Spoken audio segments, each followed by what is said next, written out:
Good morning, my friends, or good day, depending on what time it is that you see this. We are in Franklin, Tennessee, and today, I gotta go get my coffee first, but today, we're gonna drive the Natchez Trace Parkway, and I'm gonna do the best I can to document it. I'm not the greatest storyteller or anything of the such, and I'm real new to the video and all this stuff, so you gotta bear with me. Maybe one day I'll get better at this. I'm pretty sure I will. But I stayed overnight here, and the Planet Fitness parking lot was so quiet. I got a tip from another YouTuber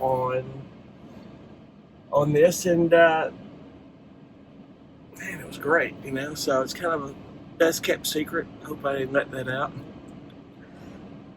All I gotta say is, if you do stay here, just don't be obvious, and whatever you do, don't. It's etiquette anyway. Don't set out tents or awnings or chairs and start cooking outside of your van. That's a real big etiquette about van life. You got to be real careful about it, and I caution to that. Just, you know, you're just staying here overnight. There's other places you can go. Just be as stealth as you can, so to speak. And I know some people have an opinion that stealth is not all that. It's not what they think it is. Stealth is everything you make of it. If you're sitting over here and you're not causing problems and you're not obvious, making a lot of noise, most people are not even going to give you a second look. Most people, 9/10 of the people I know, unless they know anything about van life, can see anything about this van, they don't give this van a second look anywhere. They don't know what's in the back, or what's, you know, that I even live back there. They don't, these solar panels, the edge looks like a roof rack. They don't think anything about that stuff. They really don't care, if you really want to boil it down to it.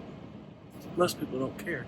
You're not causing problems. So, but anyway, I'm going to get coffee, and I don't know where, because I've been to Nashville many times. Used to hang out here years ago. I started out playing music in Memphis, Tennessee, and we used to come up here and hang all the time. But Nashville wasn't like this when we were hanging out here years ago. It was a different place. It wasn't as commercialized or built up. So I'm not sure Franklin, Tennessee was as developed as it is today. You know, we're talking 15, 20 years ago. It's a much different place, man. You know, it was still Nashville, but it wasn't what it is today. All commercialized, and it's gotten a little crazy.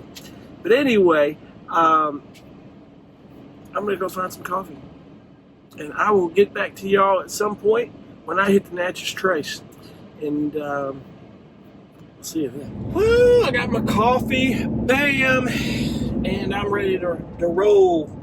I'm actually trying to get my ass to the Natchez Trace.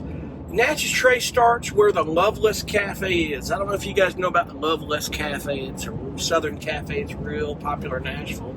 And it's a big tourist attraction in Nashville. A lot of people like to eat there. That's exactly where the Natchez Trace starts in Nashville. Now, I don't think I'm going to start it there. I'm going to cut over a little bit on the road a little bit earlier. I was talking to somebody who said you probably wouldn't even be able to get in there anyway. There's usually a line around the corner of the building. In lieu of what's going on right now with all this stuff, the pandemic, I don't really know how many people would be there, but there's plenty of time to come back to Nashville if I care to see that. You know, it's all good. I'm not real hungry right now anyway. I don't eat real early in the morning when I first wake up. I'm not real good with that. But the Franklin and Brentwood area of Nashville is very nice, very quiet. You know, you can see where it was just little small town areas before this all developed. Like I said earlier, I used to hang out here in Nashville back in the 90s a lot. Long before Nashville was even built up and as commercial as it is today. It's a much different place today. It's always been the country music capital. But it was big for that inside Nashville around Music Row, but never really what it is today. Now, the biggest of its height with country music, I think, has subsided some, but it's still a hub where a lot of these people, even in Los Angeles, a lot of these bands and musicians are moving here. It's quieter. Cost of living's a lot cheaper than Los Angeles, that's for sure. A lot of these rock stars that have made some money and retiring basically have moved here because they don't want to spend every dime of their retirement money funding the state of California, which is, I know it's tough. The taxes are so high and everything else, the cost of living out there is tough. So, you know, There wasn't anything negative towards anybody who lives in California, but it's tough, right? It really is bad. But they move here for a lot of reasons. It's just almost a new music center, really, to be honest, and a lot of things they venture in. So, but I'm going to ease towards Natchez Trace and see if I can document this, and that we're going to do. Turn left. And there's the Natchez Trace Bridge, my friends. That's the bridge out of Nashville. Crosses over 96 here. And we are getting on the Natchez Trace here. Continue for a half mile. Natchez Trace Parkway.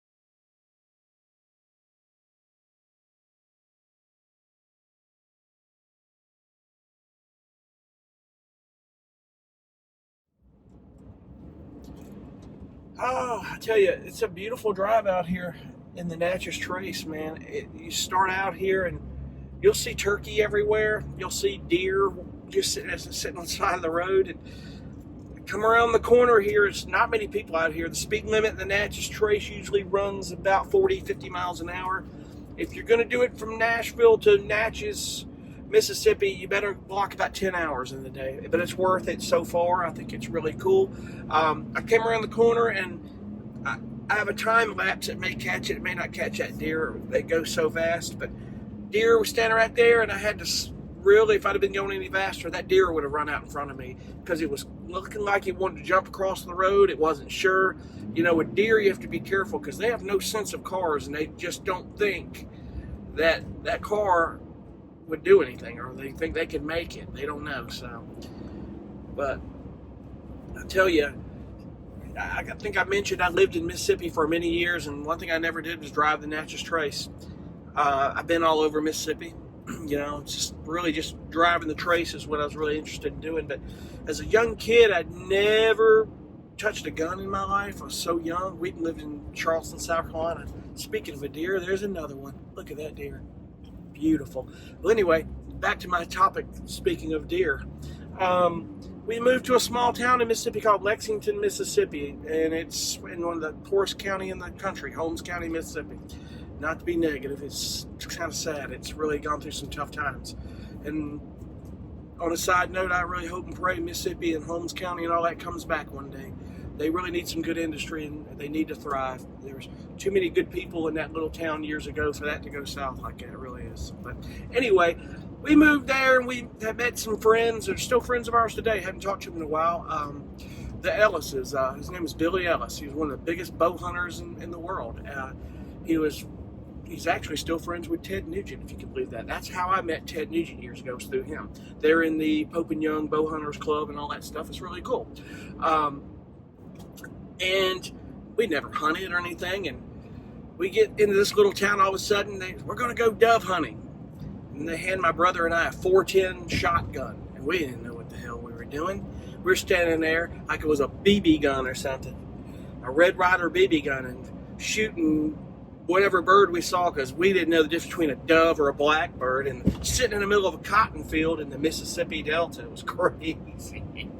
My mom freaked out. There's not going to be any guns in the house or all that. And she warmed up to her later because this guy, as a Christmas present, bought my brother and I a couple of shotguns. I still have that shotgun today. It was a 20 gauge shotgun. And they took us deer hunting. And, you know, I don't have anything against hunting. I just can't do it, man. It's just not me. But if I had to hunt or survive, I could do it. You know, trust me on that one. I can do it. I've done enough in my life. But I just think deer are beautiful animals, and I cannot do it, man. I just would rather sit and watch them. I don't want to shoot and kill them. I really don't want to do it. But that's just me, you know. That has nothing against hunting. I have nothing against guns. I'm about the Second Amendment, and believe you me, you know, I will fight for that to the bitter end. You know, that's our right to defend ourselves. But that's a whole side note. You know, that's not what I'm talking about. But anyway, it's just not who I am. But I remember with that shotgun killing a deer when I was real young, and I just sitting there going, I can't do that, man. It's just not who I am. I'm not interested in this. I'm not into it. You know, it's just not my thing. And if you've ever gutted a deer, it's the nastiest smell you'll ever smell in your life. Woo, Lord, that's the most rancid smell. God. Oh, but anyway, that's a little small story about Mississippi when I moved there years ago. And I'll tell you, with my dad's job, career choice, and us moving, we learned a lot about people and other people and culture and just moving around the country. It really helps you build a lot of street smarts, but a lot of smarts with culture and learning about people and just learning about each other and how we are, and just in this country alone.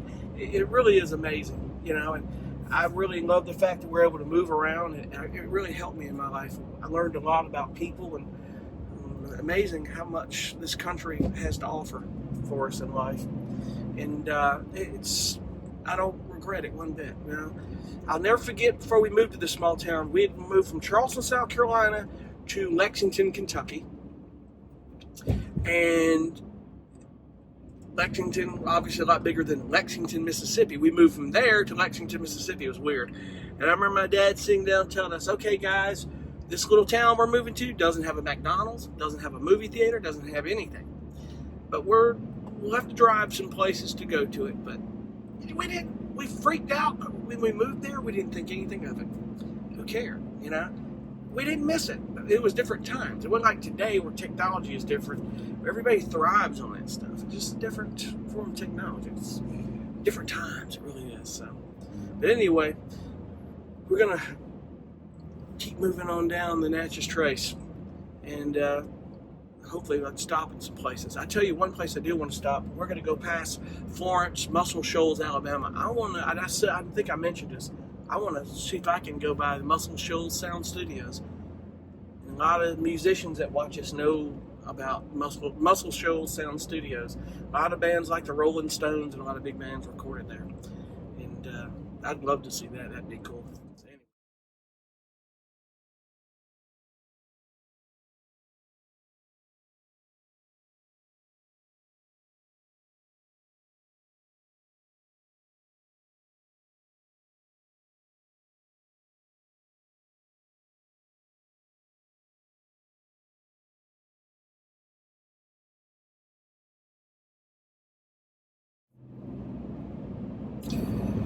One cool thing about the Natchez Trace they do is if you look into the left, there's little marker signs for your mileage. When you start at Nashville, it counts down your mileage all the way to Natchez, Mississippi. So I think it's a little over 450 miles or something like that. Gosh, it seems a little far just going part of Tennessee, part of Alabama, and just, Mississippi. But this stretch is a lot longer than you think, but really cool. It's just beautiful.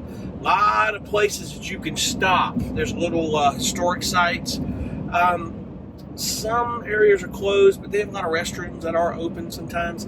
With the whole pandemic situation going on, for a while there, they had a lot of these rest areas, closed. I would assume that I saw one of them back behind me, some miles back, that were open. So you got places to stop. And in the case of my van and my RV, if I have to, I've got a little restroom back here. So, but you got pull-off areas where you can stop and sit. And there's walking trails. A lot of cyclists on the trace, especially up towards Nashville. And you get into some of these cities and these towns, you'll see probably people on bikes. You got to be real careful. Speed limit on the Natchez Trace, I think I mentioned this, is 40 up to, I think, 55 in some parts, but most of it, you can't go past 50 miles an hour. I'm doing a little bit less than 50 now, and I haven't seen a speed limit sign. I hope the hell I don't get pulled over. I just have to go. I saw 50 back there. I know I did play stupid.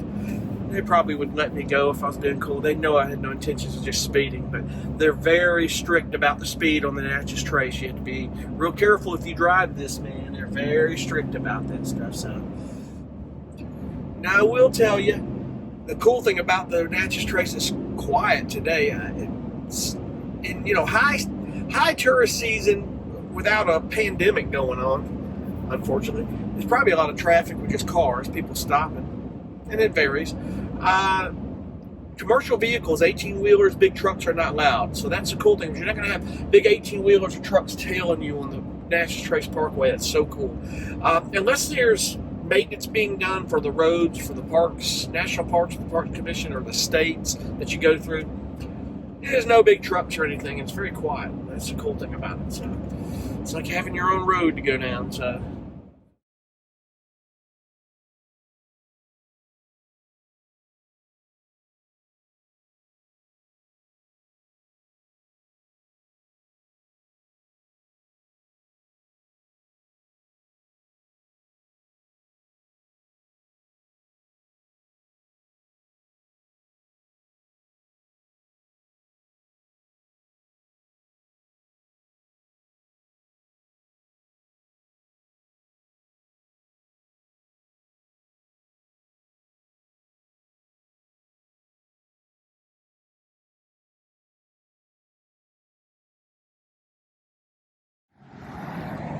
Well, my friends, I'm at Muscle Shoals Sound Studios, and there is nobody here. This is disappointing. I'd have loved to walk in and see the studio. This is absolutely cool.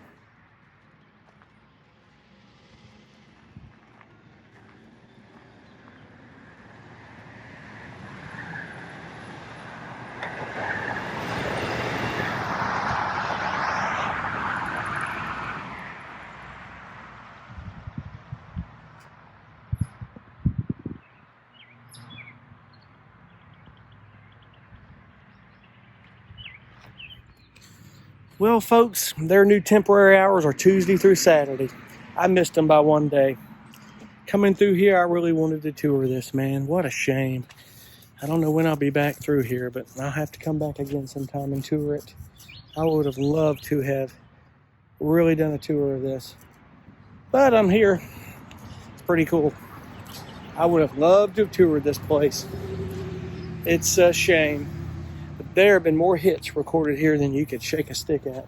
I could say the Rolling Stones were one of the first bands to record here, so it's pretty cool.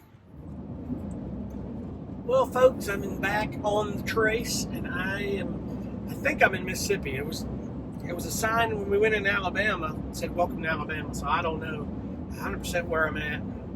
But I will tell you one thing, your cell signal, remember this, will be weak on the Trace. You don't get much cell signal in a lot of places until you get close to towns or cities.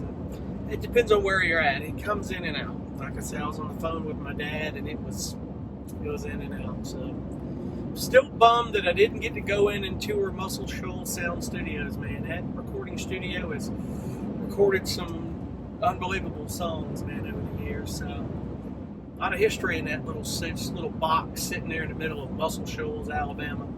If you drive by it, if you didn't know anything about it, you'd never know what it was. To this day, a lot of people don't. There's a lot of these kids growing up that try their hand at music, and they don't really know where all this music came from. So I'm seeing some trees, some storm damage. They had some storms here the last month or two. It was really bad through here. I had heard about that. So you'll see some of that through here if you're coming through here, around now. I mean, that's here in June of 2020, but it seems to happen a lot down here. They get storms down here real bad. I just hope I don't get caught up in any of those storms. But other than that, it's nice. A lot of deer and a lot of turkey. You see a lot of that. And stray dogs. Poor stray dogs that need a good home running around here. They do. And I just answered my question. I'm now in Mississippi. There we go. Now we're in Mississippi.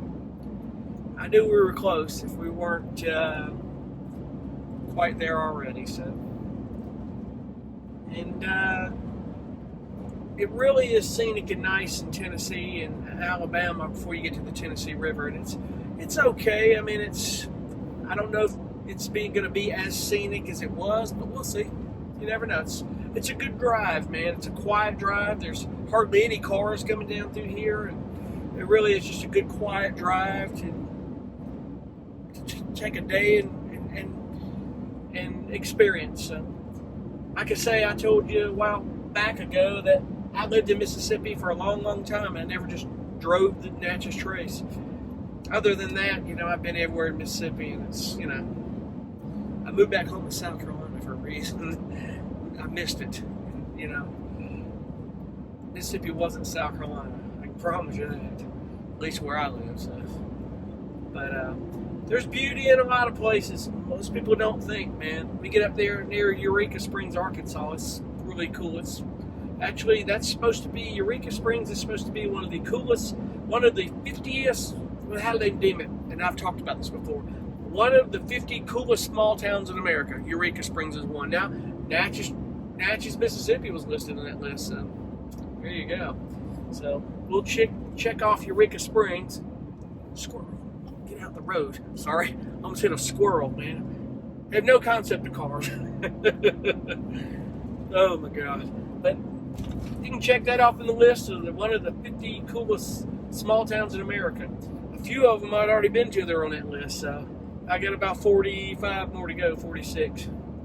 I would love to do that. But one thing I am seeing with this pandemic, you're limited on places to stop. Or a lot of restrooms right now on the Trace that are closed.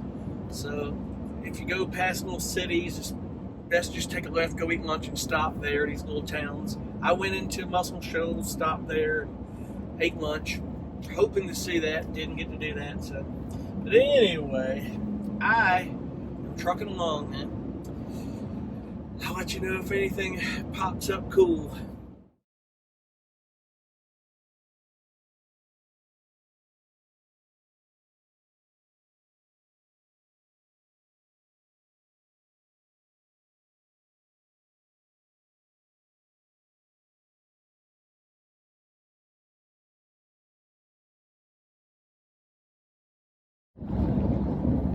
All right. Well, I will tell you that so far, the best part of the Natchez Trace was Tennessee and Alabama. Once you get into Mississippi, so far it's a little bland, and I say it's not much to it.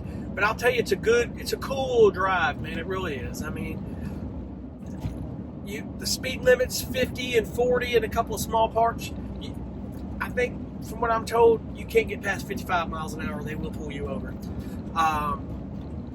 The only state that really enforces that is Mississippi, because I saw no cops until you got to Mississippi. So, Highway Patrol patrols this through Mississippi pretty heavily, so you just have to be very careful. You really do. It's supposed to probably get a little bit nicer as you get towards Natchez, some corners. There's some places around Kosciuszko to stop. I mentioned that. In an area they call French Camp. There's some historic stuff to that.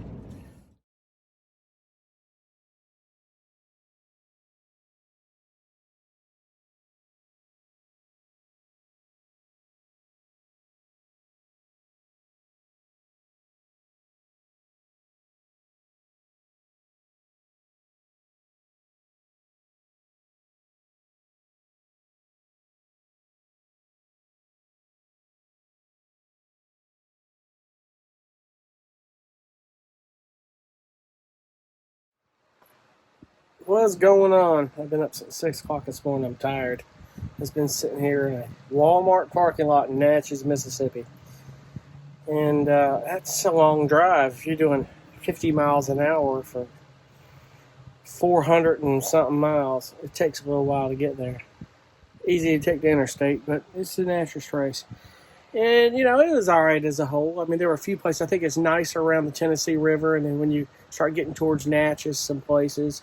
A lot of places to stop, a lot of recreation areas, places to camp, places to stop in general, which is pretty cool, I think. I really, it's hit and miss some parts of Mississippi. You come around what they call the Ross Barnett Reservoir. I've been over there many a times. It's a huge lake, right outside of Jackson, Mississippi, between Canton, Mississippi, and Jackson. But you know, it was all right. It was there's a lot of history on that.